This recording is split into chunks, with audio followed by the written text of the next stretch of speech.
नमस्कार साथियों, सब कैसे हो। मैं आशा करता हूं कि आप अच्छे व स्वस्थ होंगे। एक बार फिर से आपका स्वागत है अभियान ऑनलाइन क्लासेस में। हमारा जो टॉपिक चल रहा था वो टॉपिक चल रहा था राजस्थान की प्रमुख सभ्यताएं, और उन सभ्यताओं में हमने 3 सभ्यताओं के बारे में जिक्र कर लिया है। और आज हम अगली सभ्यता के बारे में जिक्र करने वाले हैं। और आज सभी विद्यार्थियों को, मेरे सभी मित्रगणों को बसंत पंचमी की हार्दिक शुभकामनाएं। मां सरस्वती आपके सारे सपने पूरे करे। और हमारा जो टॉपिक चल रहा था वो राजस्थान की प्रमुख सभ्यताएं थी। उन सभ्यताओं में हमने कालीबंगा, पीलीबंगा, रंग महल और बेराट जैसी सभ्यताओं का जिक्र कर चुके हम लोग। आज हमारी जो प्रमुख जो सभ्यताएं होगी उनमें जो सबसे पहले जो हम सभ्यता पढ़ने वाले हैं वो सभ्यता अपनी गणेश्वर सभ्यता।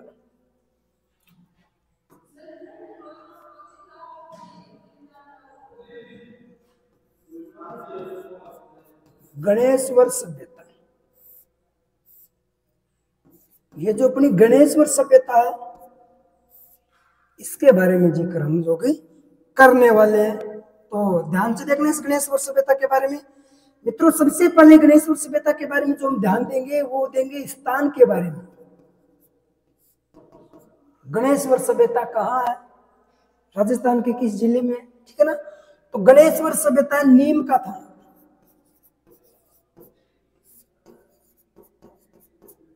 और नीम का थाना कहा है आपके सीकर में।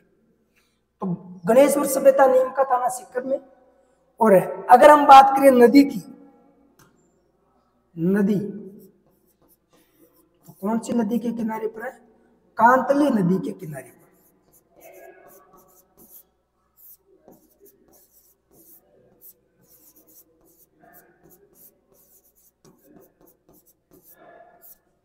किनारे पर स्थित है।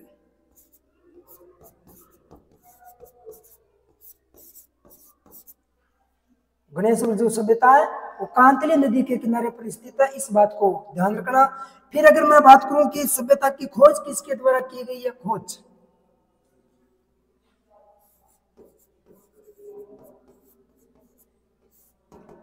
इसके जो खोजकर्ता थे वो थे रतन चंद्र अग्रवाल।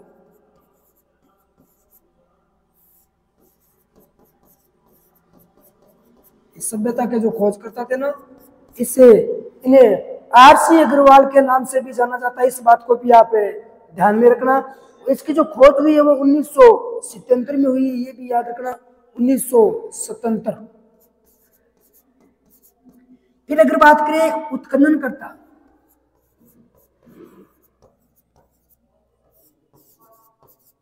उत्खनन करता तो व्यक्ति का नाम है विजय कुमार। विजय कुमार के द्वारा क्या किया गया था, उत्खनन किया गया था। रतन चंद्र अग्रवाल भी साथ में थे। 1978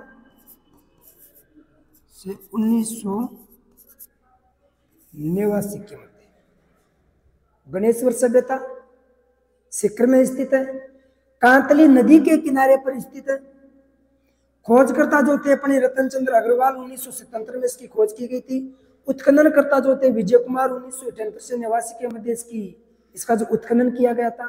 अब इस सभ्यता की मैं बात करूं तो मित्रों, यहां से जितने भी हमें वस्तुएं मिली है, यहां से जितनी भी वस्तुएं मिली है वो लगभग आपको क्या मिली है, तांबे से निर्मित मिली है। इसीलिए मित्रों इस सभ्यता को ताम्रयुगीन सभ्यता कहा जाता है, ताम्रयुगीन सभ्यता कहा जाता है। अगर आपसे प्रश्न पूछे कि ताम्रयुगीन सभ्यताओं की जननी किसे कहा जाता है, तो अपनी गणेश्वर सभ्यता को ताम्रयुगीन सभ्यताओं की क्या कहा जाता है, जननी कहा जाता है। तो इसमें हम नोट कर लेंगे कि गणेश्वर सभ्यता को, गणेश्वर सभ्यता को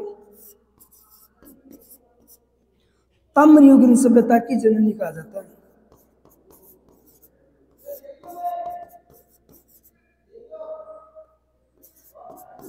ताम्रयुगीन सभ्यताओं की जननी कहा जाता है।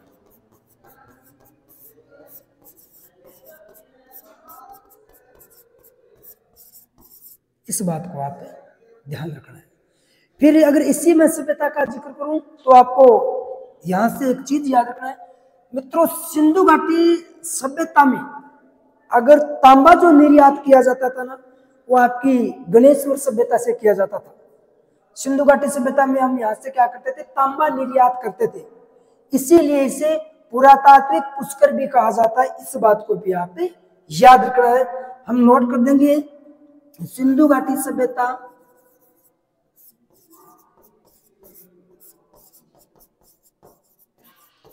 सिंधु घाटी सभ्यता में गणेश्वर से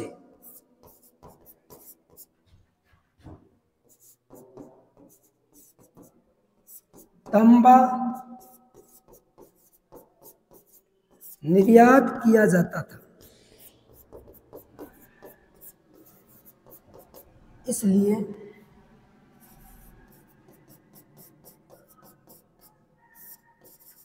इसे ताम्रयुगीन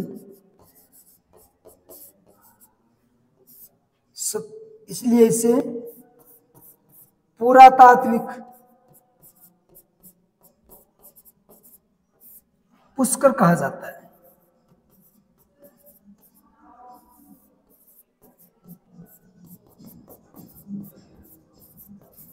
इस सभ्यता को पुरातात्विक पुष्कर कहा जाता है, तो अपनी गणेश्वर की सभ्यता को पुरातात्विक पुष्कर कहा जाता है। यानी सिंधु घाटी सभ्यता में गणेश्वर से तांबा निर्यात किया जाता था, इसीलिए इसे पुरातात्विक पुष्कर भी कहा जाता है। इस बात को आप नोट करना है। फिर अगर इस सभ्यता की मैं बात करूं तो याद रखना, यहाँ जो मकान बने हुए थे ना, इनमें याद रखना यहाँ के जो मकान बने हुए थे वो पत्थरों से बने हुए थे। और भी आपको यहाँ से पत्थरों की बनी वस्तुएं मिली है। तो मकान जो बने हुए थे ना, कि मकान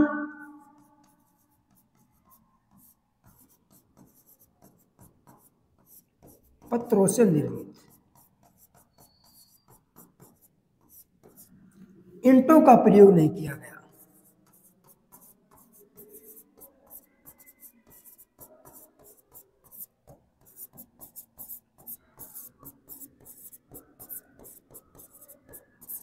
ईंटों का यहाँ पर क्या नहीं किया गया, प्रयोग नहीं किया है, ये भी बात है याद रखना है।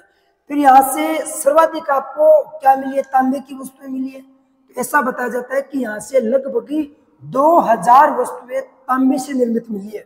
कितनी? 2000 वस्तुएं आपको क्या मिली है, तांबे से निर्मित वस्तुएं मिली है। इसको भी आप याद रखना कि सर्वाधिक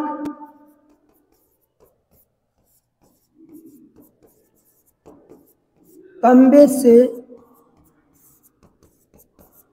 बनी वस्तुएं प्राप्त हुई।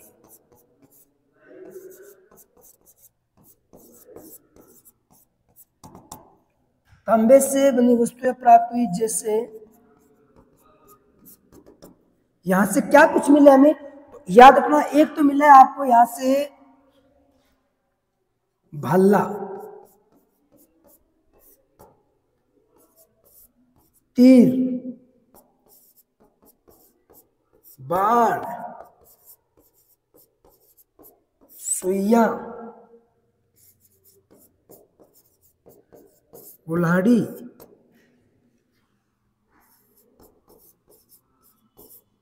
दोहरी पेच वाली पिन,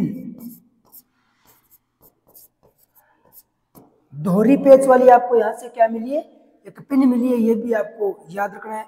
इनके अलावा आपको यहाँ से भल्ला मिला है, सुइया मिली है, और कुल्हाड़ी मिली है, तीर बाण मिला है, और दोहरी पेच वाली यहाँ से पिन मिली है। यानी और भी यहाँ से ऐसी वस्तुएं मिली है। तो मैं कह सकता हूं कि यहां से ऐसी लगभग 2000 वस्तुएं प्राप्त हुई। कितनी मिली है? 2000 वस्तुएं प्राप्त हुई। कौन सी सभ्यता से? अपनी गणेश्वर सभ्यता से। कितनी वस्तुएं प्राप्त हुई है? 2000 वस्तुएं प्राप्त हुई है। इस बात को आप ध्यान में रखना। इनके अलावा मित्रों यहीं से जो आपको मिले वो मिले पूजा के कलश। पूजा पाठ पर भी ये लोग विश्वास करते थे, ये जो पूजा की जो कलश मिले हैं और उनके बाद में आपको यहाँ से आगे जो और क्या मिला है, तो याद रखना एक मिली है मित्रों आपको यहाँ से हांडी। क्या मिली आपको यहाँ से? हांडी प्राप्त हुई है।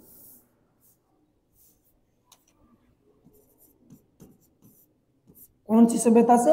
इस गणेश्वर की सभ्यता से आपको यहाँ से भाला प्राप्त हुआ है, सुइया प्राप्त हुई है, इनके अलावा हंडी प्राप्त हुई है और यहीं से आपको एक मछली पकड़ने का कांटा भी प्राप्त हुआ है। इस बात को भी याद रखना। क्या मिला है? मछली पकड़ने का कांटा प्राप्त हुआ।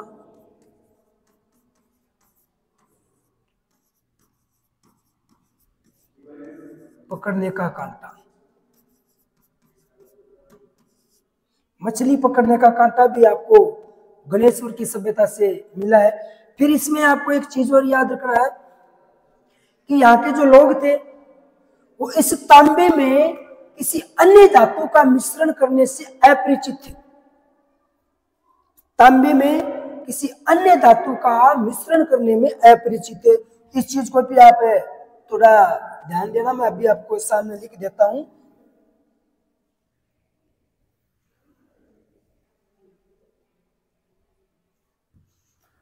यहाँ के लोग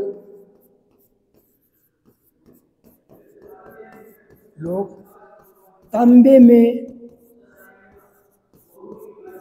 किसी अन्य धातु का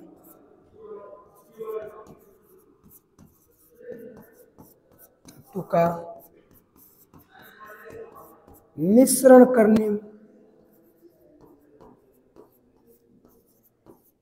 करने में अपरिचित है।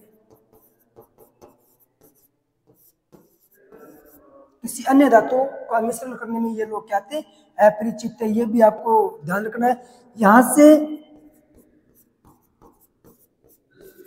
99% तांबा पाया गया। यहाँ की वस्तु में कितने प्रतिशत? 99% तांबा पाया गया था। इस बात को आप याद रख लेना है। फिर अगर इसी सभ्यता की मैं आगे बात करूं तो यहीं से मित्रों आपको जो मर्द भांड मिले हैं उन्हें कृष्णवर्णी कहा गया है। मर्द भांडों को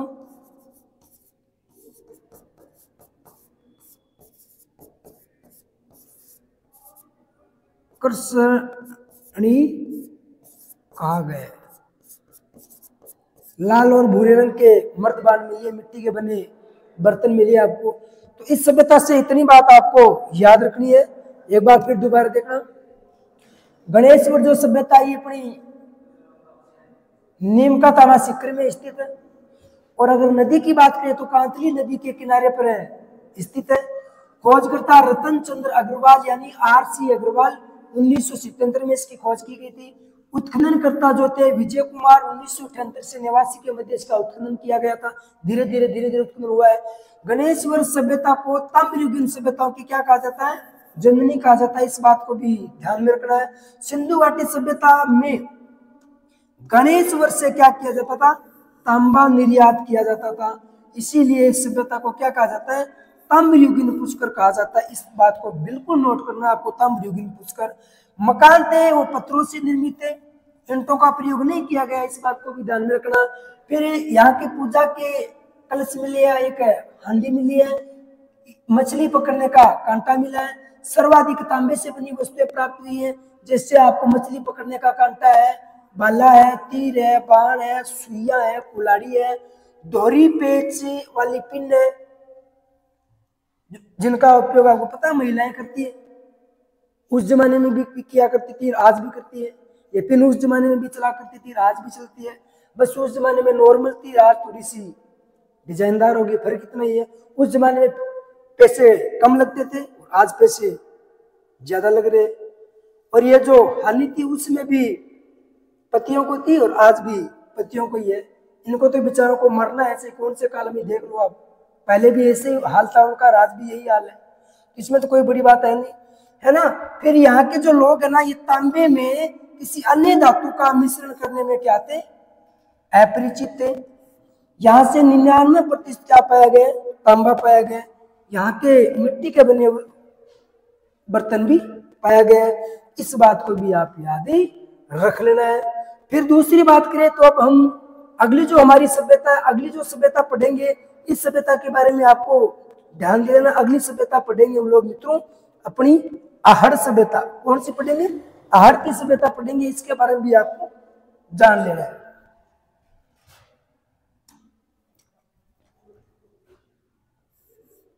आहड़ सभ्यता,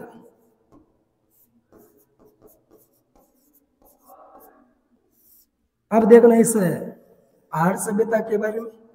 देखो आहड़ की मैं बात करूं तो ये आहड़ कहाँ है? उदयपुर।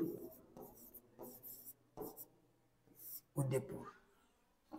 आहड़ मेवाड़ क्या, मेवाड़ के जो शासक थे ना, आप चाहे सिसोदिया कह दो, चाहे गुहिल कह दो, आहड़ उनकी क्या रही है? राजधानी भी रही है। अल्लट के द्वारा आहड़ राजधानी बनाई गई थी। इसका जिक्र हम राजस्थान की प्रमुख राजवंश पढ़ेंगे, मेवाड़ रियासत पढ़ेंगे, तब जिक्र करेंगे। अब देखो अगर आपसे प्रश्न पूछा जाए कि नदी कौन सी है, नदी, तो आहड़ की जो सभ्यता है, इस आहड़ की सभ्यता में मित्रों जो नदी का जो अपने सामने जिक्र हुआ है, अपनी नदी मानी जाएगी बेड़च नदी। कौन सी? बेड़च, या इसको आयड भी बोला जाता है। बेड़च नदी के किनारे,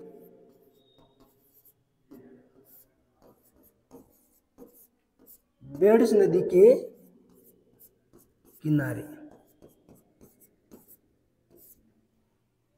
इतनी बात ध्यान में रखना। ठीक है, बेड़च नदी के किनारे आपकी क्या हुई है? खोज हुई है।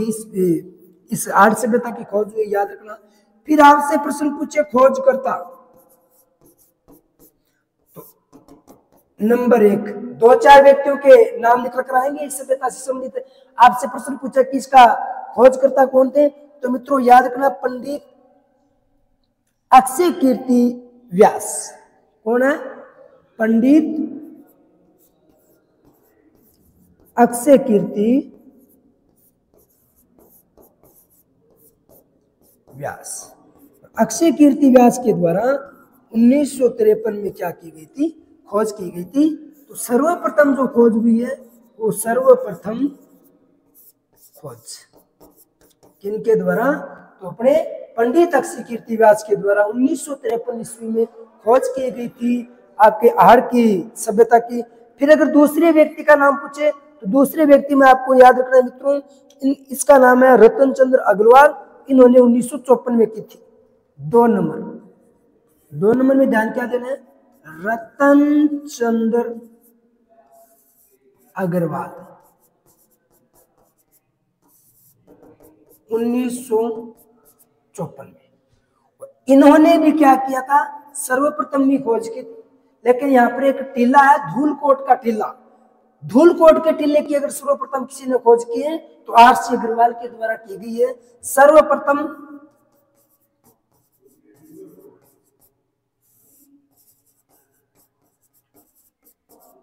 धूलकोट के टीले की खोज की गई। इन दोनों के द्वारा सर्वप्रथम की गई है। अब सर्वप्रथम में याद रखना है कि आर्य सभ्यता की सर्वप्रथम खोज है आपके पंडित अक्षय कीर्ति व्यास के द्वारा की गई थी, और धूलकोट के टिल्ले की सर्वप्रथम किसके द्वारा? तो याद रखना अग्रवाल के द्वारा की गई थी।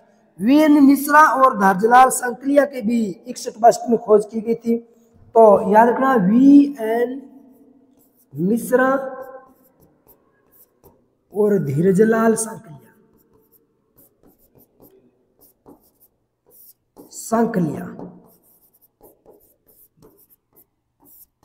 1961 में इन लोगों के द्वारा भी क्या की गई थी? अपनी आहड़ सभ्यता की खोज की गई थी। इस बात को भी आप याद रखना। फिर इसी आहड़ की मैं बात करूं तो सबसे पहले अगर बात करें जाए इसके उपनाम क्या क्या है, चलो ये पेज चेंज कर देते हैं। आहड़ सभ्यता,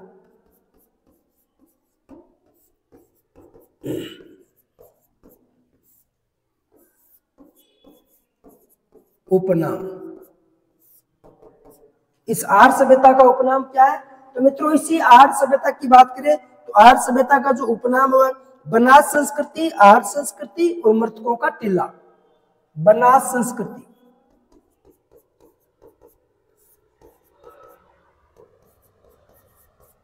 बनास संस्कृति,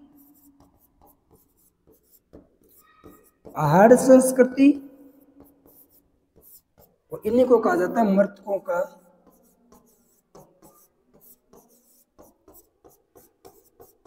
टीला। ये इसके क्या है? उपनाम है। ये जो धूलकोट का टीला इन्हें क्या कहा जाता है? मृतकों का टीला। ध्यान रहे मेवाड़ के शासकों की जो मेवाड़ के जो शासक है, मेवाड़ के शासकों की जो शमशान भूमि रहेगी वो कौन सी रहेगी? ये अपनी आहड़ भूमि भी रहेगी, ये आहड़ भी रहेगी, ये भी आपको ध्यान रखना है।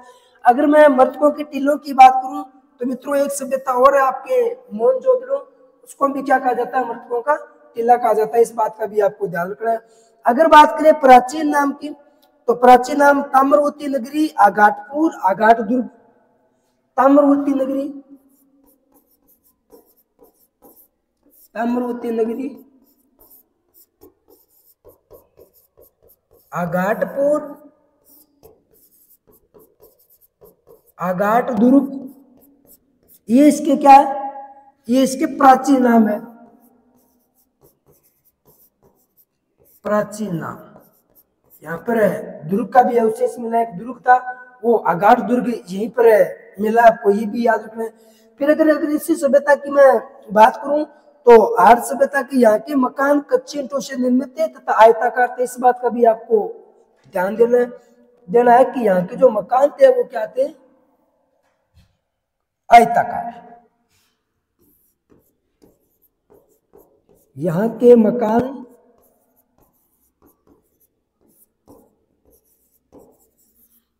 कच्चे ईंटों से निर्मित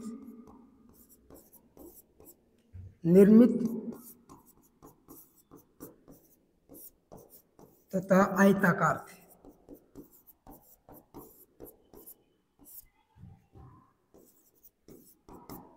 इस बात का ध्यान रखना है। यहाँ के जो मकान बनाने की जो पद्धति थी, जो बना करते थे मकान, वो आयताकार बना करते थे। फिर अगर बात करें यहाँ के मकान में एक से अधिक चूल्हे मिले हैं जिन पर मानव की हथेलियों के अवशेष मिले। तो ध्यान रहे मकान एक से अधिक चूल्हे मिले, अधिक चूल्हे मिले जिन पर मानव की हथेलियों के अवशेष, जिन पर मानव की हथेलियों की अवशेष।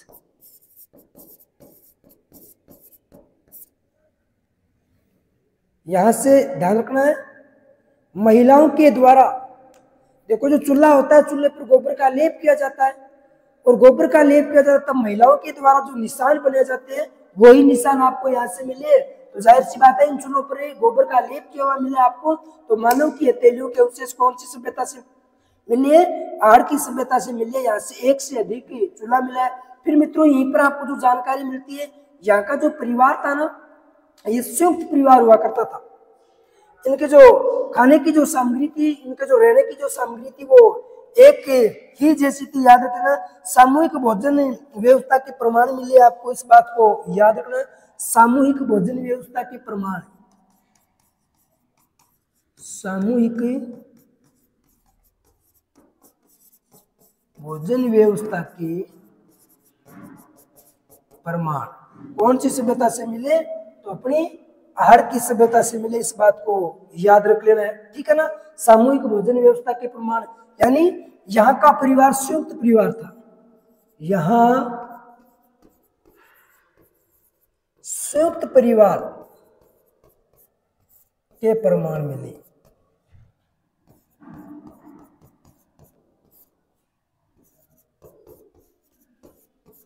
संयुक्त परिवार मिले, यहां से इस बात का भी आपको ध्यान रखना है। फिर अगर यहीं से मैं बात करूं तो याद रखना है बिना हत्या का जलपत्र मिला है। बिना हत्या का जलपत्र प्राप्त हुआ। अब देखो बिना हत्या का जलपत्र आपको कहां से प्राप्त हुआ है, तो आर की सभ्यता से हुआ इस प्रकार से।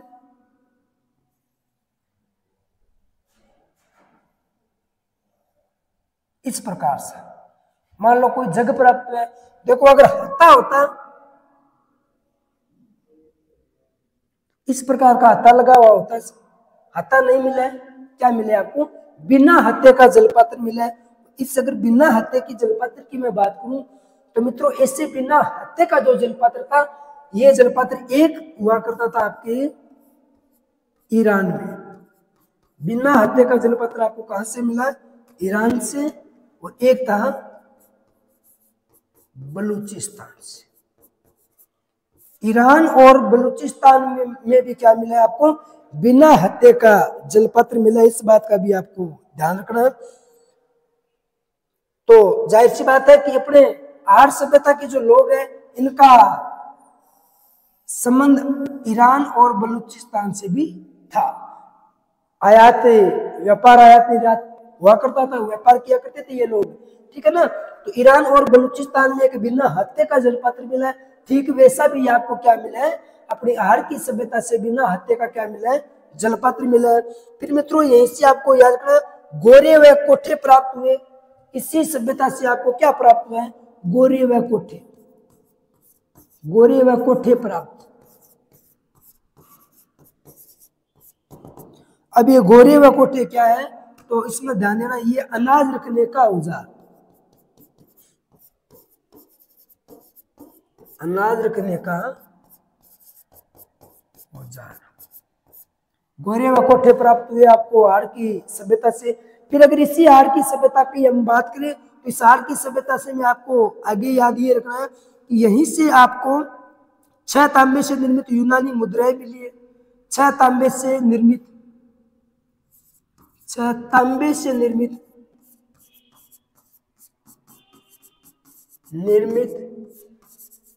यूनानी मुद्राएं वह 3 मोहरे प्राप्त हुई है। वह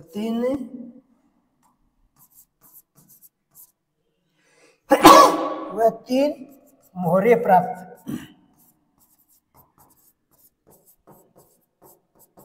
आहार की सभ्यता से हुई है। इस बात का भी आपको ध्यान रखना है।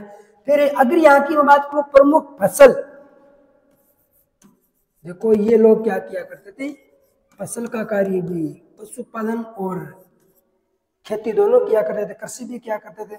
तो इनकी जो प्रमुख जो फसल है वो ज्वार और चावल, क्या है, ज्वार और चावल है इनकी प्रमुख फसल है। एक होगी आपकी ज्वार और एक होगी चावल, ये यहाँ की प्रमुख फसल है।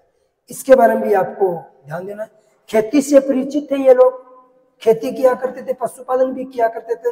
अब एक बार हम पुनः देखेंगे, देखो आहार की जो सभ्यता है ये उदयपुर में बेड़च नदी के किनारे पर स्थित हुई है। फिर अगर खोजकर्ता की बात करूं तो पंडित अक्षय कीर्ति व्यास के द्वारा इसकी खोज की गई है, और सर्वप्रथम खोज की थी इस पंडित अक्षय कीर्ति व्यास ने रतन चंद्र अग्रवाल के द्वारा 1954 में खोज की गई थी। इन्होंने सर्वप्रथम धूलकोट के टीले की खोज की थी।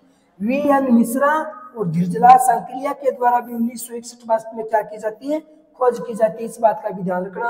आर्य सभ्यता के जो उपनाम है वो बनास संस्कृति, आर्य संस्कृति, मर्तकों का टीला, ताम्रवती नगरी, आगाटपुर, आगाट दुर्ग, ये इसके सब क्या है, प्राचीन नाम है। यहाँ के मकान कच्ची ईंटों से निर्मित थे तथा आयताकार थे। इस मकान में एक से अधिक आपको क्या मिले, चूल्हे मिले, और इन चूल्हों पर आपको क्या मिले, मानव की हथेलियों के अवशेष मिले। इस बात को याद रखना। सामूहिक भोजन व्यवस्था के प्रमाण भी आपको कौन सी सभ्यता से मिलते हैं, तो अपनी आहार की सभ्यता से। संयुक्त परिवार मिला यहाँ पर, यानी जितने भी थे ना लोग एक साथ में रहते थे। बिना हत्या का जलपत्र मिला है, यानी यहाँ से एक आपको मैं कह सकता हूँ जग मिला है बिना हत्या का। ऐसे आपको जो जग मिला नहीं तो ईरान से मिला है, बलूचिस्तान से। तो जाहिर सी बात है कि आर्य सभ्यता के लोगों का जो संबंध था वो ईरान और बलूचिस्तान तक था, इस बात का भी आपको ध्यान रखना है। यहाँ पर गोरे व कोठी मिली है, यानी अनाज रखने का औजार हुआ करता था। 6 तांबे से निर्मित यूनानी मुद्रा मिली है व 3 मोहरे मिली है, इस बात का भी याद रखना। यहाँ की अगर मैं जो प्रमुख फसल की बात करूं तो मित्रों प्रमुख फसल जो थी वो थी आपकी एक तो ज्वार और दूसरी थी चावल। तो ये थी मित्रों अपनी आहार की सभ्यता। कैसी लगी क्लास? उस आहार से पहले हम लोगों ने क्या पढ़ा था? ग्रेसवुड सभ्यता पढ़ी थी, उसके बाद में आहार पढ़ ली है। अब दोनों क्लास जरूर देखना। अगर क्लास आपको अच्छी लगी तो लाइक शेयर व सब्सक्राइब भी जरूर करना, वीडियो अपने दोस्तों तक पहुंचाना। और ये हमारी जो ये क्लासें हैं ये ऑफलाइन भी चल रही है, ऑनलाइन भी चल रही है, ऑनलाइन यूट्यूब पर भी चल रही है और अपने अभिज्ञान कोचिंग क्लासें रतनगढ़ ऐप पर भी चल रही है। और यहाँ कोर्स स्पेशल दिया जाता है। तो पशु परिचर भर्ती के लिए जो विद्यार्थी तैयारी करना चाहता है तो एक बार हम लोगों से संपर्क जरूर करें। स्पेशल बेंच है हमारा पशु परिचर का। तो क्लास को शेयर करना, अच्छे से पढ़ना।